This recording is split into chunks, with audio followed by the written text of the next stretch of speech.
Îlot Paysan présente Paroles de testeurs et testeuses.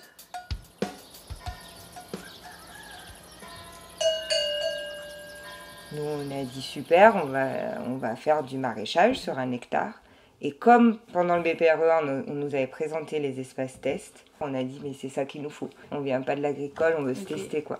Sur le papier, on avait envie de franchir le pas, mais on savait que dans la réalité, on n'était pas sûr quoi. Donc pour nous, c'était la bonne formule. Enfin, moi, clairement, je sentais que j'étais pas prêt du tout à m'installer, quoi. Enfin, moi, je pense que je rentrais totalement dans le dispositif espace test. C'était totalement adapté pour moi, quoi. Et enfin, en vrai, là, tu vois, j'ai fait 3 ans d'espace test, c'est ma première année, mais j'étais en stress total, là. Les 6 mois qui viennent de passer, les 6 mois, qu'est-ce que je dis? Même plus, quoi, j'étais en panique totale, parce qu'en vrai, tu t'installes, c'est chaud. Et j'aurais pas fait l'espace test, en fait, je me serais pas installé, quoi. Clairement. Moi, je me suis dit, ça serait pas mal quand même d'avoir un accompagnement parce que n'ayant pas de formation, le terrain n'étant pas à moi, il y a beaucoup de risques et je voulais sécuriser un petit peu tout ça. Et j'ai contacté Îlot Paysan. Parce que comme moi, je débarquais dans l'agricole et encore plus dans l'élevage, vraiment, j'avais pas très envie d'aller en stage long chez quelqu'un d'autre. Enfin, ouais, je sais pas, c'est une formule qui me convenait pas trop pour apprendre le métier. J'avais vraiment envie d'apprendre par moi-même, quoi. De manière empirique, en ayant les mains dedans.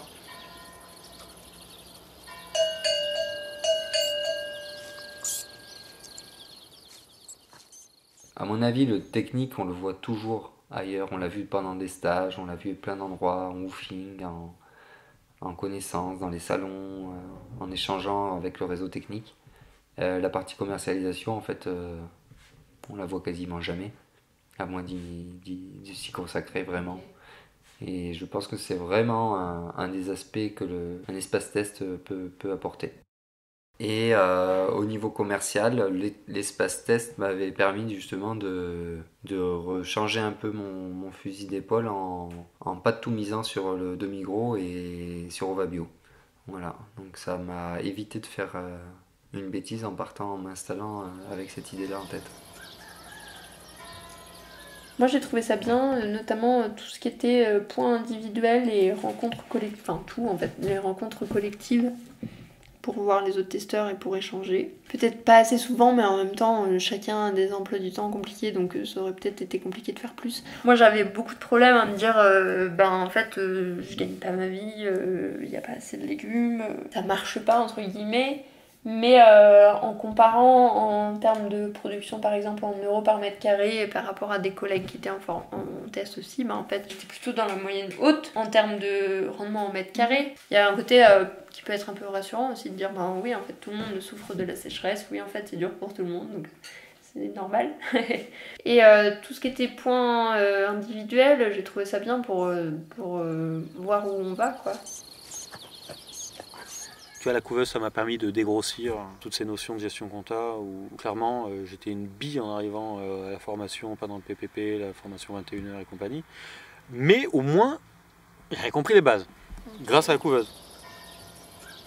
Quand on est salarié, c'est les aspects techniques qu'on aborde. Quand on fait des stages, c'est principalement les aspects techniques. Alors on peut aborder les aspects commercialisation, mais il faut déjà soit être motivé soi-même pour aller demander à son maître de stage, et il faut que le maître de stage ait des éléments à montrer, parce qu'il y a des maîtres de stage qui n'ont rien à expliquer là-dessus, parce que c'est pas leur dada à eux non plus. Mais quand on veut faire de la commercialisation, et notamment en demi-gros, c'est essentiel de passer du temps là-dessus, et avoir touché ça avant, pour se rendre compte que faire du maraîchage, c'est pas uniquement produire des légumes, mais c'est aussi les vendre et interagir avec tout son environnement professionnel. Pour ça que je recommande vraiment d'essayer de passer par un espace test. Ok. Parce que on peut penser que le technique nous plaît, mais on se rend pas compte de ce qu'il y a à côté.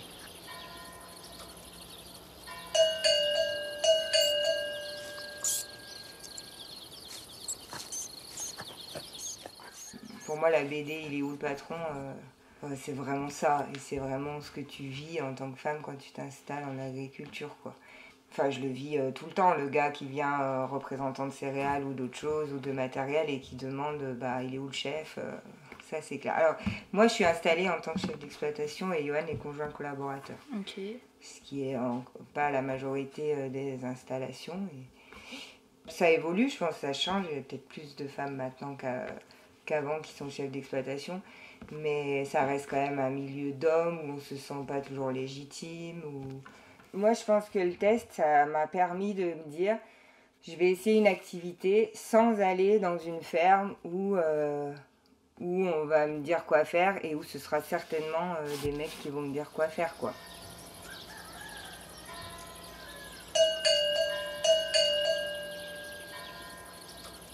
Mais moi, l'espace test, ça m'a beaucoup apporté. Ça a été ultra formateur. Et voilà, comme je disais, pas que au point de vue de mon apprentissage technique. C'est-à-dire que tu vas à la chambre d'agri, bonjour, voilà, je veux faire une DJA, d'accord, mais vous sortez d'où?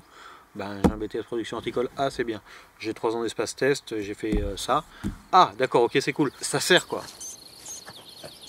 Ah oui, passer par le test, c'est très très bien. Déjà, je peux dire que j'ai fait 3 ans de maraîchage et j'ai vendu et j'étais professionnelle. Enfin, j'avais un statut professionnel en tout cas.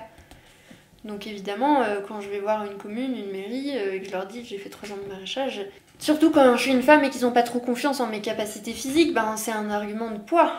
Dire j'en ai fait 3 ans, je suis toujours vivante, j'ai toujours envie de le faire, donc c'est vraiment qu'elle le veut, quoi.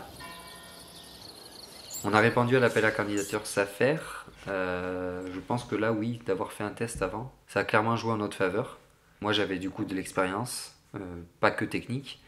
Et Clément était salarié maraîcher avant, donc lui, il avait l'expérience technique. Mais du coup, moi, j'avais l'expérience de gérer une année complète en administratif, en commercialisation. Voilà, donc là-dessus, ça a joué.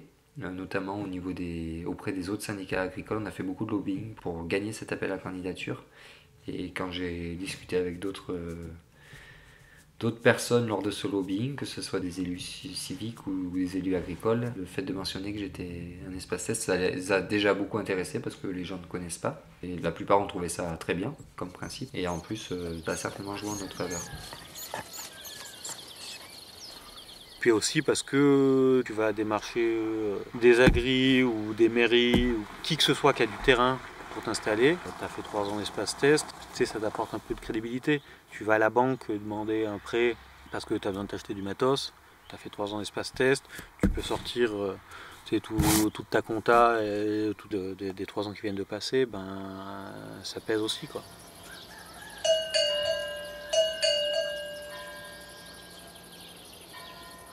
Pour moi, j'étais bien content d'être accompagné et ça s'est très bien passé, quoi. Ils ont toujours été joignables, abordables, de bons conseils. On a eu des très bons rapports avec toute l'équipe, quoi. Je le referai si c'était à refaire et je le recommande chaudement et fortement à tous ceux qui veulent s'installer. Et je le constate aujourd'hui à la différence entre mon collègue et moi Mon collègue a été salarié 5 ans, il a pu faire des stages avant, mais il a pas touché les aspects commerciaux et administratifs. Et on voit la différence, il découvre en fait.